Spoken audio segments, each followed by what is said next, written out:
Excited this evening to be an award winner for Ofab Media Award.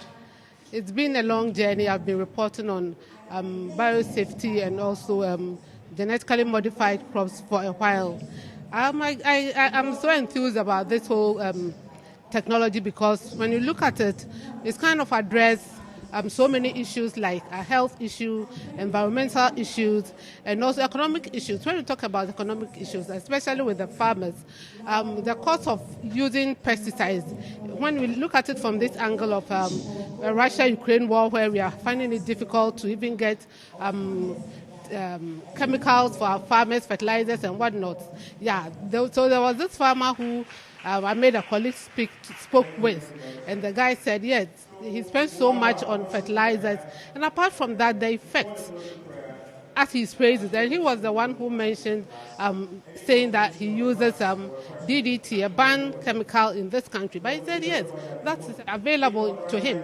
And that was scary to me. So I realized that I needed to pick the angle. And also, again, the background that this is a crop that is sprayed so much. So if these women use the leaves and eat it like contumely, then we can imagine what we are having into our body. And also, when it rains and the runoff runs through and it gets into the stream, the effect of its effect on biodiversity is really alarming. And also, when we look at it again, the background that we eat the canola oils, we eat the imported chicken and all that. These birds are being fed with GM maize and also the sunflower oil that we eat. All these are genetically modified from where they come from. So if we say we are scared of that technology, then what are we talking about? So it's always better for us to support our scientists, for them to really know what we want. So now they've begun with infusing the technology into beans. And beans is what most people term as the poor man's meat, because a lot of people eat it. Even with this economic situation that we're facing, a lot of people balance whatever they have on the table with beans and talk exactly so. So that's where I realized that I need to speak out and also look at it from that angle of environmental issues and whatnot. So I was really happy to be an award winner, and I'm excited. And I always say that I thank my colleagues who helped me in this journey, and I appreciate their support very much.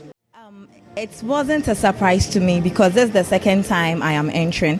The first time was in 2020. I was the first runner-up for the print category. So this is actually an upgrade, and I am very excited that at least I have moved on. There has been a sort of an improvement in this category. I hope to increase my reportage on the writing of biotechnology, because it's something that has been with us and it's something that has come to stay, whether we like it or not. It's something that is here to help the country be food secure. So if, as a nation, we embrace this form of technology to help us address the issues of climate change, I think it would go a very long way to help us. It's exciting that at the end of the day, all your hard work is seen and then it is rewarded. It's an uncovered area, it's an area that a lot of people are not moving towards, and there's a lot of things that people need to know about the genetics, and so it's one interesting area that I would really want to venture into.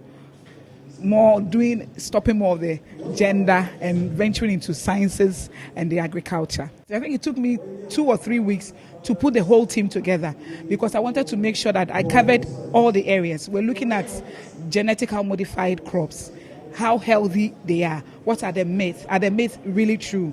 And so someone was in the north, someone had traveled out of the country, and you had to wait to get everyone on board so that you could do the story, so that you don't leave anyone out. You are able to capture everyone. Then your audience who are listening to you can also understand what is going on and can make an informed decision whether truly GMOs are healthy, GMOs are good. And so, it took 3 or 4 weeks to put this together, but eventually I got all of them. And like The professor said when he was presenting me my award, he said my story was extensive. It was extensively done. And he liked the fact that I brought everyone on board and then got feedback as well.